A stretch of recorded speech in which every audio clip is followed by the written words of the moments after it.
మరి చూసావా? ఎప్పుడైనా చూసావా ఈ కాయలేంటో? చూడు, మధ్యలోది ఒకటి తీసుకో. అది మరి మెత్తగా అయిపోయింది. మధ్యలో ఒకటి తిని చూడు, కొరికి చూడు ఎలా ఉంది చెప్పు.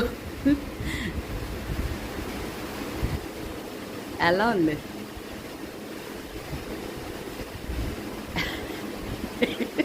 టేస్ట్ ఎంజాయ్ చేస్తున్నావా? ఎలా ఉంది టేస్ట్ చెప్పు, ఇంకెలా అనిపిస్తుంది? పుల్లగా ఉందా? బిలింబి ఉసిరి, కేరళ వల్ల ఉసిరికాయలు బిలింబి ఉసిరి అంటారు. కొబ్బరి ఇది వేసుకుని చేసుకుంటే సూపర్గా ఉంటుంది. ఎక్కువ కాయలేదు, సో మనం ఉప్పు కారం వేసుకొని తినేద్దాం. బాగుంది కదా టేస్ట్? ఫస్ట్ టైం తింటున్నావా?